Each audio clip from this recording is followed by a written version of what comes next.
you to build a business. We don't want you just to sell real estate. We want you to build a business. But here's the other. I've been support from my team lead and our coach, Ron, who can answer any questions we have, whether it's about a contract. I want to say applied knowledge is power. Would you agree? Right? Because, I mean, if you want to build something,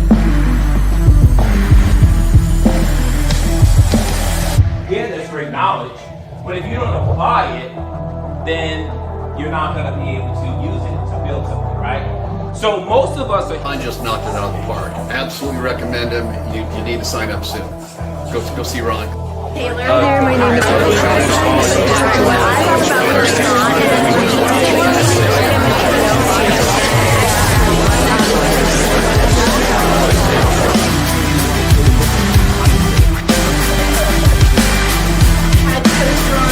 experience, and I learned so much about all the partnerships that you're developing with your growing business, and most people can get their life.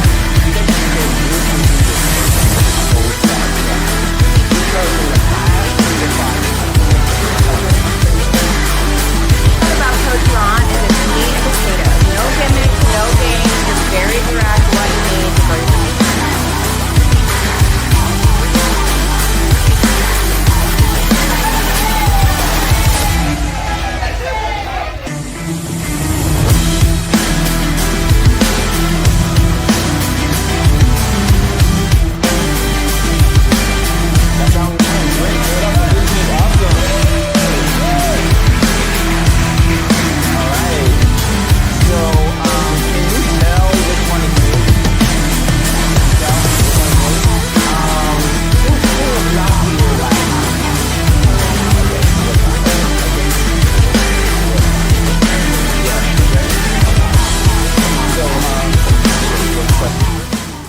What's going on, Mr. Ramon? Good to see you, my man. Good to see you too, brother. How you doing? I'm doing great, man.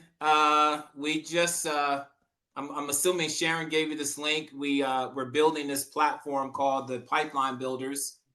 And so we're going to be, I work with a lot of teams, coaching teams around the country that I that work with online leads. And so what I decided to do is to do almost like a service, a community service where I do live coaching, every single week. So I bring on some agents who are in some online lead platforms, especially Flex. And so we kind of walk through their platform. But in addition to that, if someone is looking to understand how to build a system, to build a pipeline, and I normally tell them $10 million, especially if they're in a market like markets where the average medium home is 375 to 450.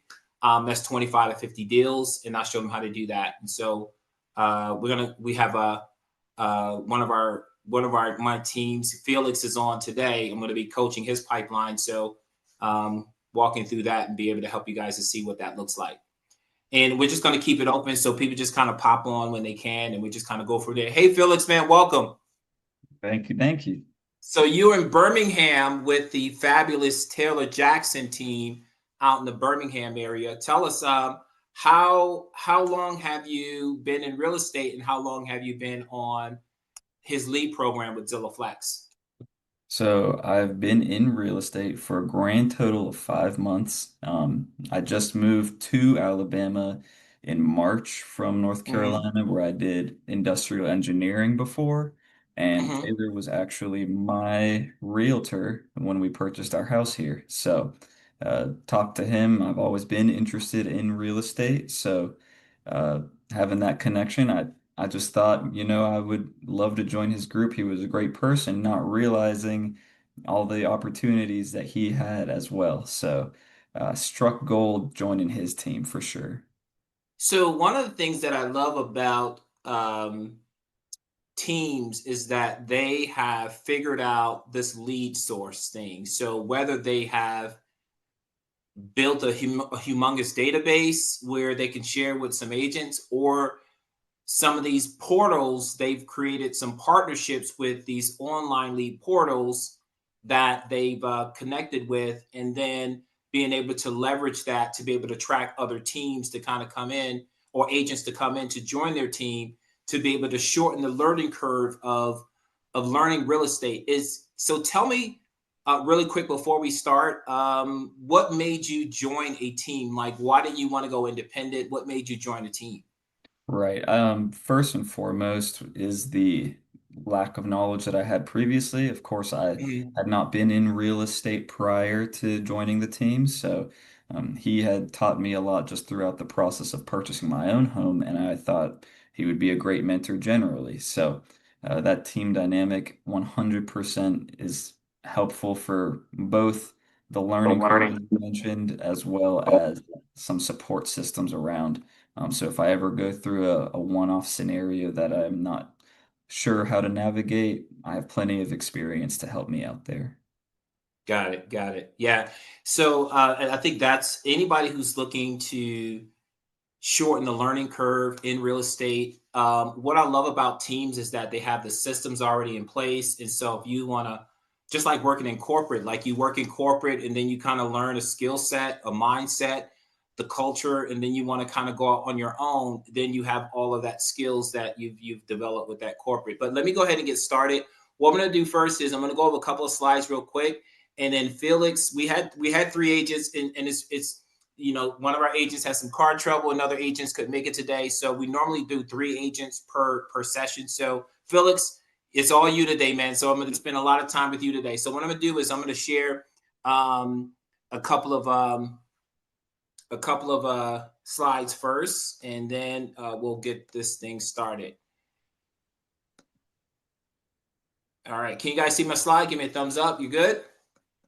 Awesome, awesome. So again, guys, this is Pipeline Builders, and what my goal is, what I've been able to do successfully over the past 4 or 5 years, is really help agents build a $10 million pipeline in the less than 12 months with online leads. And I'm going to tell you why I do online leads, because one of the things that I do is I really try to help you to understand you have to systematize your business, right? So a lot of teams or agents look at results. Hey, I'm going to close this many deals. I want to close this many deals, but no one has ever taught them how to build a true pipeline, maintain that pipeline so they can have consistent business coming out every single month.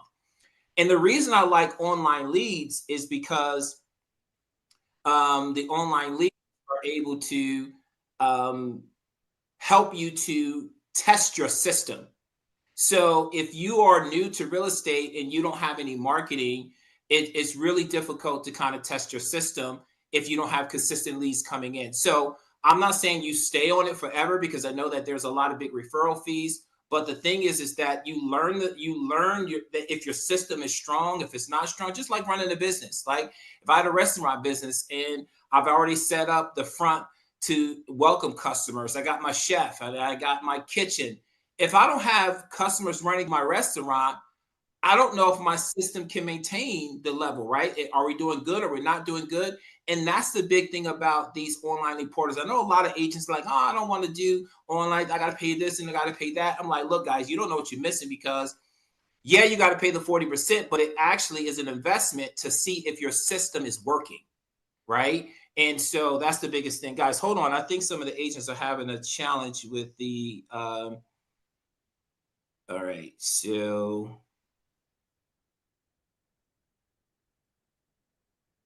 let me just give this one person this link real quick, guys. That's your girl Sharon, by the way, Ramon. Technology challenge, as always.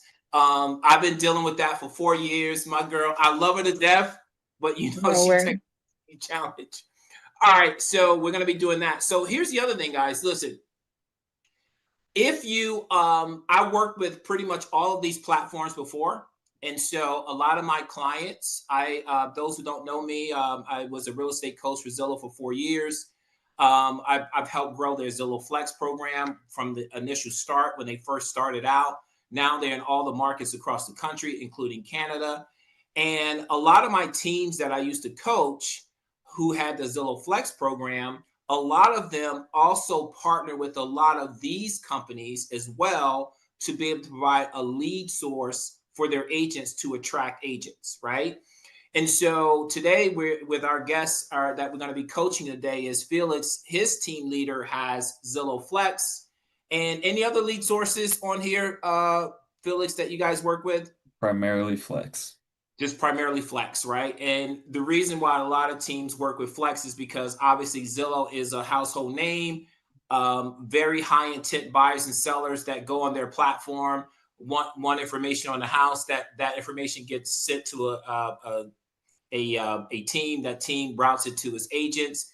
A lot of these other portals, guys, just so you know, a lot of individual agents can also be part of these portals, but you got to have some experience, right? And so a lot of agents probably jump on some teams first to get some experience, get some sales under their belt. So when these portals check your MLS, they can go, yeah, you're good to go. We're going to give you some leads, because a lot of them won't give you leads if you're not converting. So being a part of a team is also helping as well. And so Zillow's going to be announcing something big next month. So if you individual agents could not get on the Zillow Flex program before, there's going to be some news coming out. So stay coming every week, and we'll share that information with you. I also want to add this as well too. You can't build this thing by yourself. And I always just tell agents this. When I was working with a lot of teams around the country, their agents were new and they came from real estate school. And I promise you guys, no one ever taught them how to build a business. They teach you how to sell real estate, but they don't teach you how to build a business. And the pipeline is the basic part of you building a business. And if no one ever showed you how to build and maintain a pipeline so you can have consistent business coming out, you're just going to be just chasing deals every single week or every single month. Your incomes go up and down, up and down.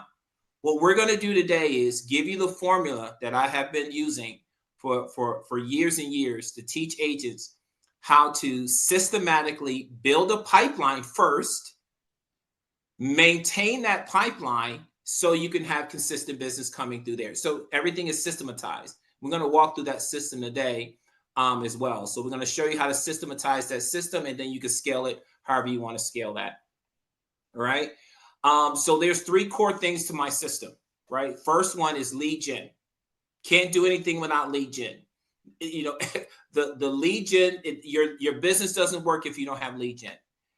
And if I was to ask you this question, based on your business in the last 12 months, if you had hired a lead gen professional manager for your business and their job was to go out, create relationships with these portals, or maybe go out and do create your social media ads or Google campaigns, or maybe, community based businesses where you're working with the community, and their job was to bring in 100 leads a month, or whatever the leads you needed to hit your goal. So let's say your goals was 24 deals a year, 40 deals a year, 10 deals a year. And your lead gen manager had to bring in enough leads every single month to make that conversion happen. If they were not, would you have to fire your lead gen manager? Yes or no? Yes, right? So who was your lead gen manager last year in the last 12 months? Was it you? Because if it was you, guess who you have to fire? Yourself. Exactly. So that's the thing. So we're teaching you that system. The same thing with lead management. Basically, when the leads do come in, every lead is not ready. So leads are going to be ready now, 6 months, 12 months, 18 months. Does your system handle that process? Well, Ron, I don't even have a CRM system to do that. Well, you got to fire your lead management person as well too. That's another section in your business that has to be run by someone. And most teams have someone running these different systems. And so if you're a solopreneur, you got to learn how to run these systems. And then the last one is lead conversion. Making sure that when a lead comes in your funnel, you're setting an appointment. What percentage of those are going to appointment, met with, under contract, close for each lead source? and just making sure that those metrics are meeting specific standards so that you know that you're doing well. And again, we'll go through all of that. I just want to go through that at the beginning, but let me stop it here because what we're going to do is we're going to talk to Felix. Felix is on a flex team out in Birmingham. And Felix, I've asked you to talk to me about your last three to five leads that you got from Zillow Flex. We're going to walk through, and I'm going to see basically your workflow process of your leads, how they're going, et cetera, et cetera. We're going to talk about your metrics, and et cetera. So far in this month, where are you today when it comes to deals on the contract? All right. So had a total of 5 listings as of Sunday, but 2 closings on Monday. So we're currently at 4. We have 2 other homes under contract. And so 2 of those under contracts were home sale contingencies. So a portion of those other listings. So total of 4 listings and 2 additional homes under contract. So now think about this, guys. Felix has no real estate experience the last 4 months or 5 months. He joined a team that had leads. Your team has seller leads and they have buyer leads. So you got 4 listings this month in addition to 3 deals on the contract, buyers. Okay, so that's pretty good, right? So think about that. So a lot of agents who are saying, oh, I don't want to join a team. Well, tell me if you're going to get this type of activity in 30 days. So let's talk about how to make this consistent. Because a lot of things that I see, Felix, is a lot of agents, they get on a team, they start getting these leads. They especially get a lot of low-hanging fruit stuff. And then you get busy, your pipeline gets full, overwhelmed, you don't know what to do, and then you go down. So let's talk about that. How many leads? I want you to go in your follow-up, boss, right? Let me share my screen with you really quick because I want you to do something, right? Because I know that your team uses follow-up, boss. So I'm going to share my screen. I want you to do something, and I'm going to ask you to look at some specific numbers for me. Hold on one second.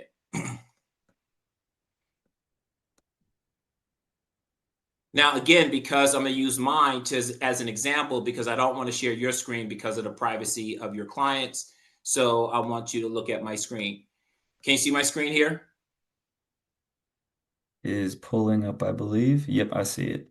Okay, so the first thing I want to look at is your lead gen, right? I want to find out how many leads came in this month. So that's the first thing. So I want you to go to reporting here, and I want you to go to agent activity, right? And once you click on the agent activity,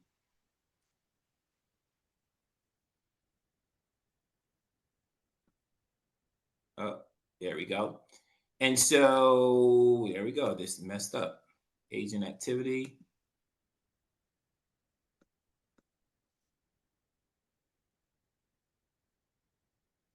Okay, and pull that up for me. Okay, and make sure your filter is this month. Okay, All right. so I want you to go to the new leads that came in. So also I want you to make sure you do web leads, right? So just go here, put web leads in there.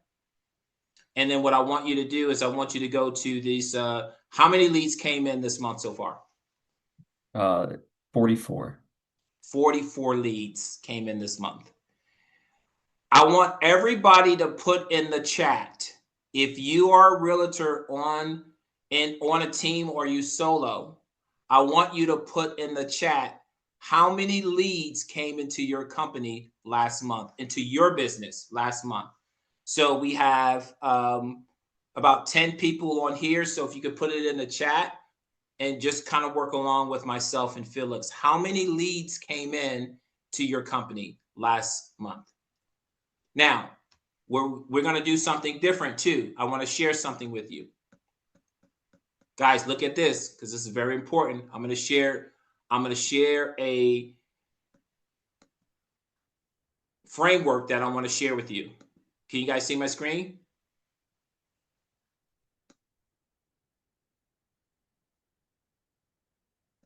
Yep. So How many lead sources? So the thing is, he had 44 leads. So now let me ask you, how many lead sources was that? 1, 2, 3, 4, 5? One. One lead source. So if you're on this call and you're building a business, the first thing we want to find out is, are your lead sources working? Because remember, the first pillar is lead gen. So he had one lead source that gave him 44 leads a month. And here's the criteria, guys. If you have a lead source that gives you 5 or more leads per month over an average of 90 days, that counts as a lead source. If you do not, you're developing the lead source. So again, if you have a lead source that gives you 5 or more leads over a 90-day period, that is considered a lead source. You can count it. You can say, hey, I have a lead source. Well, we know Felix has a lead source because his first lead source gave him 44 new names and numbers last month, right? So, but probably the month before that you had leads, and the month before that you had leads as well. So we can count that as a lead source. And that's the only lead source that you have.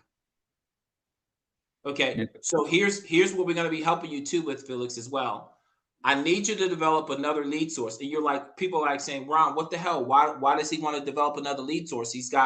Because he averages 3. And I'm going to tell you, Felix, because in this lead source that you're having, you want to build referrals from those. So referrals could be a lead source. And I'll teach you some scripts and stuff like that, how to get leads from portals, how to get your referrals from the portal leads, even if they didn't close.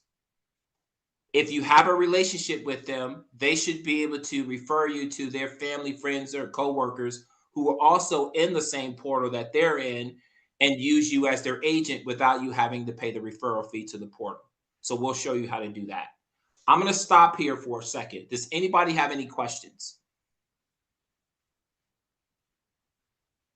So I didn't get any responses on Don't be shy, guys. Raise your hand. I didn't see any responses on the chats because I asked the question, how many leads? So somebody says 0, 2, Precious 0, 0. So the first challenge that we have is what? We have a lead gen problem, right? Especially those who are not working with any leads. You got a lead gen problem, and we need to fix that. So out of the leads that you came out this week, so I want you to pick 3 or 5 of those leads, and we're just going to walk through that process, right? So pick one, and we'll call them client 1, right? So I'm gonna ask you some specific questions to see if your workflow process. Let's work with the buyers first. So pick 3 buyers. All right. Let me know when you got them. Okay. We have them. Okay.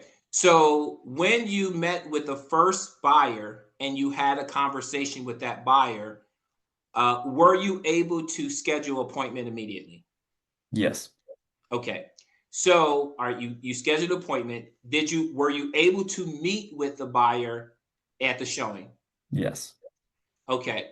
When you met with the buyer at the showing, how many homes did you show them on your first visit? 1, 2, or 3? 5. 5. Okay. So guys, the first thing you need to know is, that's a great job, Felix, because the reason you're doing 3 to 5, you know why? Higher probability of conversion. There you go. What if you showed 1? What happens to the customer? It's a little harder to build a relationship, and it might be a one and done scenario. Exactly. Portal leads, you got to build that relationship with them. So you got to bring some listings so you can show 3 to 5. And the only reason is you're just trying to build that relationship. Anything else, you do a one and done, the relationship is not solid. You really haven't built rapport, and you're trying to like get with this customer. They're not going to do anything. So that's the thing there. Great job. So did they put a contract on any of those houses, or you have to reschedule to show them more houses? We will continue looking at more homes, but Okay. they have let me know for a fact that I will be their agent. Got it. Okay. So how did you find that process out? We spoke pretty heavily on one home, thought about going under contract. It wasn't exactly what they were looking for, but they really appreciated the communication and transparency that I provided. So they said they will certainly reach out when another home appears, as well as any homes that I provide to them, they would be interested in looking at. So we have something in our scripting practice that we do weekly with our training team, and we call it the end of the tour conversation or the driveway conversation after the tour is over. Did you ask the client for business? Now, again, I know some teams or agents don't ask for the buy broker's agreement, which we really don't. I believe you could just do it verbally. Um, did you ask for the business at the end of the driveway? No, I did not ask. We did not sign anything, but they had verbally agreed to stick with me. So did you ask the question or did they just automatically say you're going to be our agent? Automatically stated it. Let's think of another client in that same scenario. If they're not going to purchase, do you normally ask for the business verbally? I'm going to give you an example. Hey, Felix, it was, we talked about all the houses. You don't like these houses. Let's just get to the point, right? You talked about the financing, all that stuff like that. Mr. and Mrs. Client, super excited to be working with you. I'm Felix from so-and-so office. I've been around. My team does this and that. If I can help you to find the next home, would you allow me to be your agent moving forward? Yep. Do you ask a specific closing question like that? I do not. Okay. So, do you normally just ask for the next meeting? A little bit more towards that, yeah. Okay. Do you think it would be beneficial to ask that closing question? For sure. And Yes. why is that, Felix? You're right. Yeah, get confirmation on all ends as well as that affirms it in their head as well. Exactly. Right. Guys, so here's the thing. A lot of agents miss this part, right? So, especially with these, when you're meeting a total stranger. Again, Felix did an amazing thing. He built rapport over 3 to 5 houses during the tour. At the end of the tour, he asked for a commitment. And then when you do that, Felix, I'm going to tell you, shake their hand, right? That's your verbal buyer broker's agreement.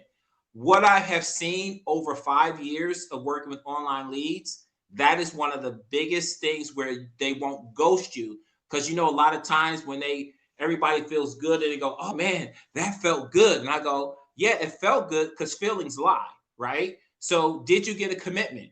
And they go, no, I didn't commitment. It's just like going on a date. It's like, oh man, it feels good. I'm gonna get a second date out of this one. Yeah, she was nice. She was kind to you. She didn't want to tell you up front. But if you probably asked her, if we can go out again, or can we make this a mutual thing, she would have probably gave you the right answer or probably gave you the truth.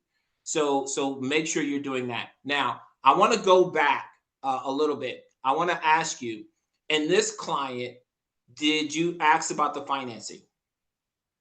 We spoke briefly about financing, I would say, very briefly, but not at the first few tours for sure. And I want you to be honest with me. This is locker room. So everybody's listening. This is locker room. So this is not like judgmental. Do you feel a tad uncomfortable having the finance conversation? Be honest. Not too much. Okay. So how did you start the conversation about financing? Tell me your opening line. Just use me, role play with me. So let's say we're walking through our second house. When did you do it? In the beginning, middle of the tour, after the tour? When did you do it? It was actually specifically a cash only situation. Okay. And so I had asked, that was a great segue to ask the question, are you prepared for a cash only? Excuse me. Are you prepared for a cash only? Is that what you're looking to do here? Or would you be needing financing of sorts? I like that. Anybody else has a way that they talk about financing they want to share? How do you bring up the finance question? And it's something that you use consistently. I love that, Felix. Who taught you that line? That's a good one. Kind of came up with it on the spot, I suppose. I like that you said, are you prepared to do a cash? That's pretty good. So it's almost like I like that one. I'm going to steal that one from you, by the way. To hear. So are you prepared to do cash or are you financing? And they said what? They said they would need financing, so they were curious why it was cash only. Had a conversation with the listing agent to Hmm. determine if it truly is cash only or what is necessary. Ended up it was due to some issues, so we passed up on that home. But it gave me a great framework to what they are looking for and how pre-approved they are for this. So they do need financing. So how did you proceed with that moving forward? Yes, if they currently have a lender, if they would like for me to No, contact. do me. Let's role play. Okay. So let's say that they said they need financing and you said what? So the audience can hear. Okay, you would need financing. Do you currently Yep. have a lender, or would you like for me to? I do not have a lender. Not a Did they say they have a problem. lender? Oh, yes, they said they had one. They did in that scenario, Okay. yeah. So I do have a lender. All right, not a problem. I also have a few trusted lenders that I appreciate myself. They're good friends generally. If you just want to compare numbers or, cause some competition to get a better rate, I'd be happy to introduce you with one. I love the cost of competition. I want you to take that out. We're going to put it to the side. I'm going to fix a couple of things in there, right? Here's the challenge with most agents when the client tells them they have a lender. Did you congratulate the client on taking that step first? Yes or no? I did not. You did not. What you're doing is if you did not congratulate them, you're challenging them. Because you're almost telling them, yeah, whatever, but my guy is better. So they're gonna be like, yeah, whatever.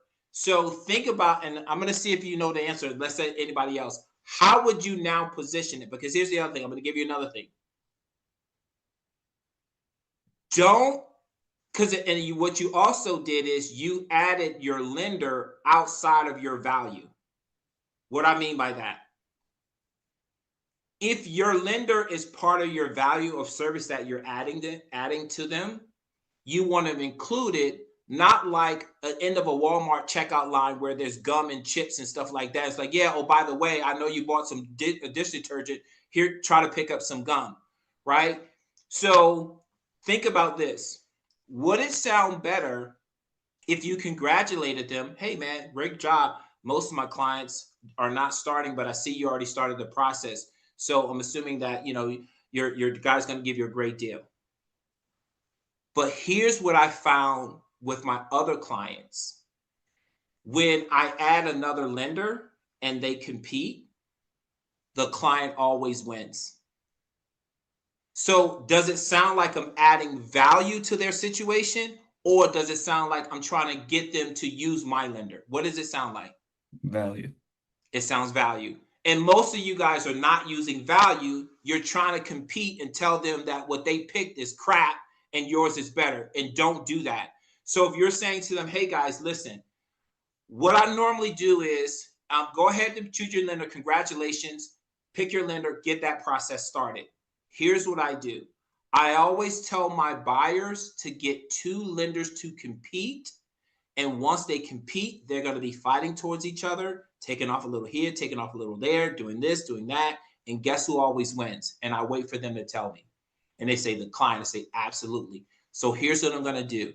If you don't have a second lender, let me go ahead and give you my lender. His name is John. He works in our office. Sometimes he wins, sometimes he doesn't, but at least they have competing. So you ready? Take down my lender. And I don't even ask them. I'm moving it forward. So pull out your phone. They pull out your phone and I go, I'm going to go ahead and connect you with my lender, Carlos. I'm going to text you right now. You got it? Look at your phone, Felix. You see it? Okay, great. So I told him to call you at 2:00. I'll ask you like what time is good and you'll tell me and I'll put it in the text, right? Even better, if you got your lender on speed dial, call your lender before then and say, hey, I got a guy I'm going to introduce you to. As soon as we got a showing at 4, so between 5 and 6, I might give you a text. Would you be able to respond back immediately? Yep, go ahead and send that text. Great. When you send that text, he'll be like, hey, Felix, I got it. Great job.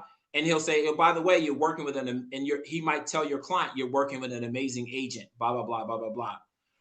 Imagine the service level when you do that. So let's backtrack. because all of you drop the ball when you do this. Because then you start chasing the lender. Did they call you? Did they call you? Did they call you? Did you call him? Did you reach a lender? Did you reach? So you're going through all of that crap. You're messing it up, right? So always, if they have a lender, always congratulate them that they did the right step. 2, never tell them that, oh, you can use my lender. Give them value. Hey, here's what I find. Give them value. Make sure you do the text right in front of the customer. If your loan officer is willing to take the call right then and there, call your lender up right then and there and give them the phone and walk into another room, or walk down the other side of the driveway and give that phone to your lender and give it back. So those are some of the tips that you can do to get your pre-approvals done faster in the market. Because I promise you guys, when they go home, remember all those portal companies that I showed you? They're signed up in 10 of them. So everybody's blasting them, and you are home thinking you feeling good. But guess what? 10 other agents are feeling good too, because they went out on appointments with them. And then you're wondering why they didn't get to see you, because one of those agents was probably trained by me, and I told them to get the loan faster, and they got their deals closed before you. So I'm just saying. No, I'm just kidding. So feedback, I'm going to stop there. So what do you think, Felix? 100% agree. Congratulating them on any sort of step will, one, make them feel good about what they're doing, know that they're prepared, and feel a tighter connection. Something I also agree and struggle with is providing them that contact information immediately. I typically say when we depart, I'll connect you with the lender, and I do a 3-way text, so we all have good visibility there. Including the lender, the client, and myself. And so I give an introductory about both the client and the lender. So completely agree. I just need to do that faster. Good, good. Anybody else want to chime in? Any feedback from that tip that I gave you guys? Is anybody going to use that next? Thumbs up. Awesome. All right. Here's the other thing. So we're going to go inside the system. So I'm going to share my screen, right? Guys, pay attention, because your system might be different. So let's say this is your lead system, right? Because you have Follow Up Boss. When you put the lead in, did you change the time frame? If it was already 0 to 3 months and that was pretty confirmed, I did not change it. Okay. But normally when they give you 6 to 9, maybe they got to save money to move it. Do you normally change the time frame? I do. Awesome, right? And I'm going to tell you why you need to do that immediately, right? So the other thing I wanted to do, make sure is when you, at the end of the driveway, did you schedule the next meeting? We spoke roughly about it and did not officially schedule it. Okay. All right. So here's another thing I'm going to help you with. Did you ever go to a dentist before and get your teeth cleaned? Did you ever try to walk out of the dentist without scheduling an appointment? Why is that? So they block you, right? It's like right at the corner, like there's no way around it. What about, so I want you to think about something, guys. Every professional in your community will not let a client leave without scheduling an appointment. The only professional that I see that does not schedule the next meeting are real estate agents. And if you look at most doctors, chiropractors, dentists, lawyers, podiatrists, they probably live in a different community than most agents, because they know how to run a business. If that client has agreed to work with you, you should be scheduling the next meeting on your calendar. And it does 2 things. 1, it takes it out of your brain. You got so much other shit to think about. You're so excited and you're like, okay, I'll call you. You only follow up with people in your database that are not your clients, but you schedule your next meeting. I don't care what it is, a phone call, a dinner, meet me at Starbucks, meet me at the office. I'm going to do a Zoom with you. You have to schedule your clients, because here's what I'm going to do. In our coaching company, we have trained VAs for our coaching clients, right? Because they know how to work the CRMs. If you don't build a system right now, when you start to get busy, how are you going to tell a VA what to do? Because if the client was scheduled an appointment, guess if they reschedule it, guess what the VA can do? Reschedule it. So think back of all those 3 to 5 clients. Did you not leave without putting it on the calendar?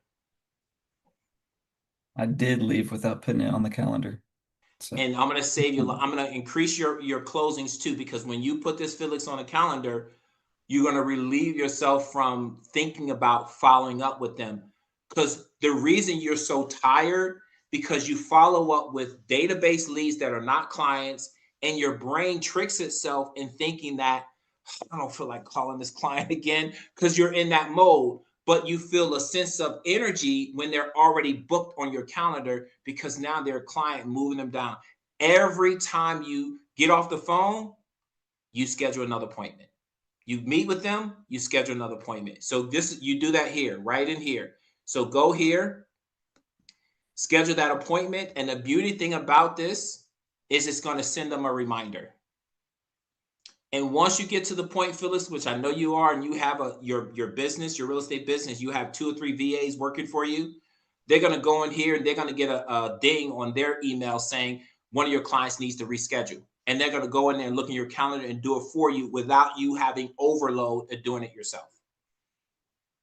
That makes sense? oh yeah. Okay. So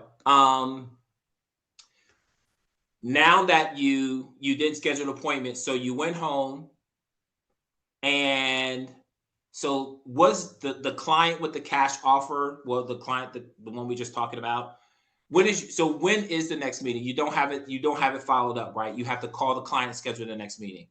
Correct. I typically come home, allow a couple hours, which is too long, I'm realizing, and Yep. then ask them about how the process went, if they had any favorites, if the criteria adjusted, just to continue that conversation before making another appointment. Okay, so let me go back to any of your clients Mhm. that you met with this month that you scheduled the appointment with them, and they were maybe too far to come do the tour right then and there. Is there anybody who maybe like you maybe had to do a virtual or something like that with? Is there anybody like that? Yep, a couple out of states. Okay, so tell me, how did you schedule that appointment? So how are you guys meeting, or what's that like? Give Yep, me just one client. one FaceTime, the other Zoom, both in which I created a schedule in Follow Up Boss for them to receive reminders, as well as I always, the morning of any sort of appointment, ask, can you please confirm the appointment for today, just to ensure we're on the same page. And Got that it. will give Awesome. both myself that satisfaction that I won't be ghosted, and Mhm. they will have that reminder. So when you are setting that appointment up, I'm assuming you send them properties so that they can look at first before they do the tour? Correct. Okay. Always ask for more properties. Okay. I'm gonna make one more tweak, right? Please. Just get one more tweak, all right? So I want you to think about this. So my birthday is coming up, right? And if I made some hints, right, my wife is going to go shopping, right? So let's just say, for example, I want a big screen TV for my family room, right? So my wife goes on Walmart, or she go on Best Buy, and she goes on Best Buy and she sees this big circle that says, out of stock, right? And so let's say Best Buy is her main store. Do you think she's going to stop shopping, or you think she's going to keep looking? Keep looking. So she goes to Walmart. Walmart says out of stock. She's going to keep looking. So let's say she's a Best Buy person and she gets an advertisement from another electronics company saying, hey, we got 50-inch screen TVs for X amount of dollars. Do you think she's going to open it? Yep. Absolutely. If you do not meet the customer eyeball to eyeball, try not to send them too many properties before you meet them. Tell me, why is that? What's the science behind that? They're likely not feeling an emotional attachment, more transactional. Yep. And you should be almost a friend and a mentor in this situation rather than just somebody that wants a sale. Correct. So the other thing that happens is, remember, most prospects are on at least 5 portals, right? They're on 5.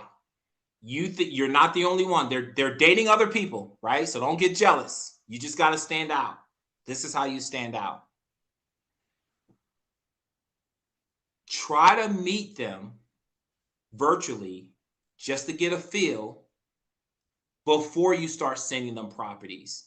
Because when you do that, you stand out. So for an example, hey, Felix, I saw that you were looking at 123 Main Street, right? And you bill report them. Tell me the characteristics that you're looking for. I'm looking for this. I'm looking for that. Blah, blah, blah, blah, blah, blah. Okay, great. Felix, are you busy tomorrow around 2? There's some pocket listings that are not on Zillow that I want to show you and your wife via Zoom. Can we connect that to then? Yeah, we can And they do go, that. yeah. Okay, great. So I'm going to share my screen. So just make sure you're in a comfortable place.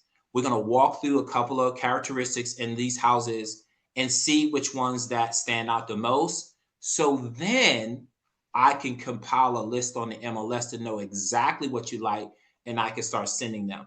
So when you send those properties, guess who's emotionally attached after every email and text? Is it the ones from those portal, or is it Felix? Myself. It's Felix. Felix is connected. They connect the human thing. So then, even if they have to make a choice and they like another person's email listing that they send, they're going to probably give it to you and say, you know what, Felix, we got these leads from Realtor.com agent. When we go out with you on Saturday, can we see these too? So try not to be like everyone else and set them on a search until you meet them face to face. I know it's going to be a little bit more effort when you do that, but I'm telling you, in the long run, it's going to be well worth it, right? So, those are. I'm going to stop right now because I know I don't want to overload you with a lot of information. So, looking back on those 3 to 5 clients, can you point out 3 or 4 areas that you're going to try to adjust in the next session of your 15 clients that you get? Most certainly. First and foremost, I would say we'll kind of go in chronological order of the process is create a more human connection. Of course, have a phone call or text first, but create that human connection before starting to send more properties and figuring out what they like. Yep. Then we do the properties. When it comes to financing, add value in recommending my personal lenders, my trusted lenders, Yep. congratulate them a little bit more about the steps they took, and add value in recommending rather than just combating. Um, when scheduling the following appointments, do it pretty much immediately. Don't physically block them, but kind of block them towards the end of the touring and schedule either another phone call, another physical appointment, or, a date at the coffee shop, just to have that follow up and know for a fact we will continue talking. And then Awesome. and that last thing was trying to grab a little bit more of a verbal agreement when we do have that driveway talk, rather than just saying, "Good to meet you, see you another time." Have that more formal, it was great to meet you. It was great to show you around. I hope I can, help you out through this process. Would you be willing to work with me while finding a home and trusting me? Awesome. All right. Good job. Felix, man, with those leads that you got coming in, you're going to be in a position to start setting up your systems. And sure enough, when you have a little bit extra income, and we could talk about that, to figure out when you start to use your extra income to hire a VA, start part-time and kind of grow from there. And then your production can go up because you're giving you're being more efficient with your time and giving those activities to that. And we'll teach you how to do that as well too. All right, so I'm going to open it up for questions, guys. Thanks, Felix, for being a trooper here on the show. And so,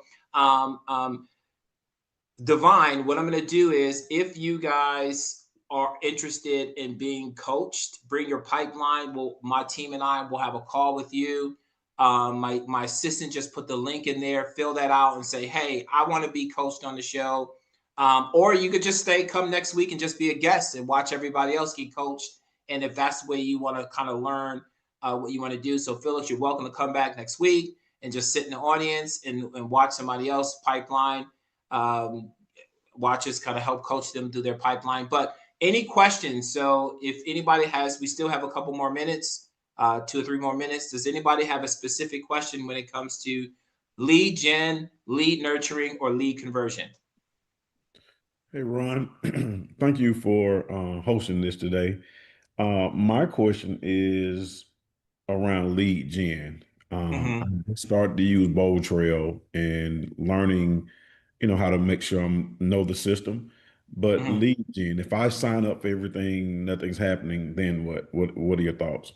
Sign up on those lead portals or the Bold Trail? Which The one? lead portals. Yeah, so you got, the reason why nothing is happening is you got to find out what their levels are. So each lead portal has tiers, right? So if you're doing, because remember, they want to make money. So if they look on the MLS and see that you have less than X, and I don't know what that, you got to let me know which one you're looking at, and I could just tell you.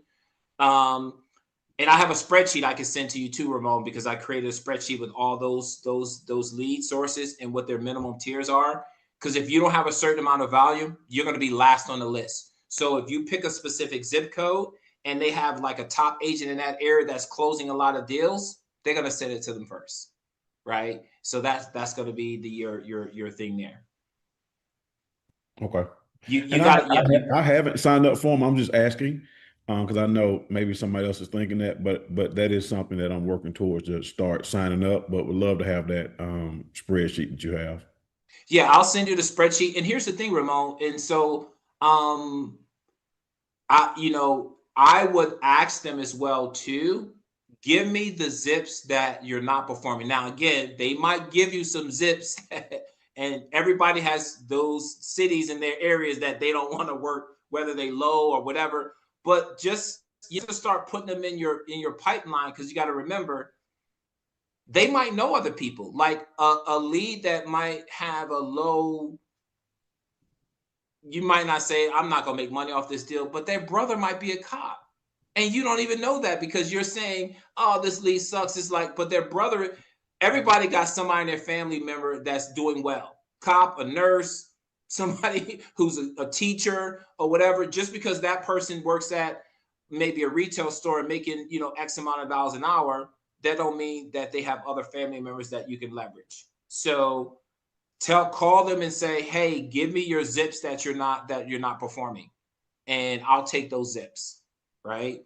And just to start something. Okay. Thank you, Ron. Yeah. Or B, do this. Connect with those. So on those portals, they'll have the agents who are already in those portals, especially the listing ones, right? The listing ones. Ask those agents, could you do their open house? And so a lot of them need somebody to go do their open house for the weekend. And I promise you, the way the Bold Trail works with their system, with the whole QR code, you can have them just do the QR code. You got leads coming in. You can get a whole bunch of buyers from those listings of those open houses, right? And that could kind of generate you some business in that zip code. And then once you start to go up in the MLS, that portal will recognize you and they'll start sending you leads. Perfect. Thank you. Great question. Anybody else? Sharon. So I heard you when we first logged on to the call, when you put them up there and you were talking about the percentage and so on and so forth. And by the way, thank you for doing this for us. I just wanted you to reiterate that again because a couple of people joined the call that wasn't on there in the beginning. Because I remember when we were a Zillow Flex team, people was like, well, Zillow's taking 35% of your money. Why are you doing that? 35% of something is better than 35% of nothing, right? And the fact that that's a springboard for you to meet other clients. So even if you're doing a Zillow Flex, because with Zillow Flex, we used to have to, whatever we generate for the next 2 years with that client, they still get a portion of. But it is an opportunity for you to meet so many other people and for the client to purchase, and 5 6 years later, whatever that is, they're still sending you referrals. So I just wanted you to just talk about that Oh first. yeah, sure. I mean, see, here's the thing. Everybody has, so if you're really, first of all, take off your doggone real estate hat and put on your Right. doggone business hat. Because you could do the same thing that these portals are doing, but you might not know. First of all, you got to rent before you own. So everybody, if you rented a house before, you know that you got to have equity because you want your own. If you're on these platforms and you're paying the 40%, that just think of that as you renting for now. But you're getting all of these clients and you're getting their network to put in your portal. So you build your own IDX website. You tell that client to tell his sister, her brother, their uncle, their coworker, their cigar buddy, whatever, to go come in your portal and instead of going back into that client's portal. But they're so short-minded, Sharon, because they're thinking, oh, I got to pay 40%. Well, how do you think these companies get to that point? They spent millions and millions, if not billions of dollars to market to these customers so they can go in their portal. And then you want it for free? How are you going to get it for free and you ain't spend no money? So get the customer, you build a relationship, and you have what I call a community portal, because these are national portals. And everybody knows the brand of some of these, and some of these might just be Google ads that people are popping on and they force register into these portals. Then you get that client. Once you get that one client, you are a relationship connector and a builder. You take that client just like Ramon does with his flipping. You flip that client into 5 other clients or 5 other referrals, even if you haven't closed them. And we have referral scripts to teach you how to talk to that lead and getting other people in their circle to send to you instead of them going back on the portal. I want to provide a super brief example as well for this. Yep. I got a Zillow lead for a buyer. It was a nice lead. It was 475K. We looked at the home. They loved it. We put an offer on it. They said there and then they have a home they need to sell, home sale contingency. Their home that they currently live in, 550K. So I'm selling that as well. Still part of the Zillow, so have to pay the referral fee. But I have a sign in the yard with my phone number. I got a call from a buyer who wanted to see this home plus a few more. They didn't want to put an offer on this home, but now they're interested in 5 to 600K homes, and that is not a referral fee because it's a sign call. So it's kind of a trickle effect, and this is just a great way to kickstart that effect. Awesome. And how long you been in business? 4 months. So that's why it just makes sense, because again, Zillow's not the only portal out there, guys. I'm telling you, this is why I love this market, because it really helps agents who are not into spending a lot of money on marketing to get into these portals so you can get some leads so you can test your system. Good job, Felix. All right, guys, it's 2:00. I appreciate you. I know you got to get out there and build your business. I got to build mine too. See you next week at 1:00. And if you want to make sure that, and again, if you don't have anything going on, you can still be coached, and we could talk about what you guys have been asking, how to build my lead gen, because that's broken, and we got to fix that. All right, guys, see you next week. Thanks, Coach Ron. All right, take care. Thanks, Bye. Felix. Thanks, Felix. Bye-bye. Thank you.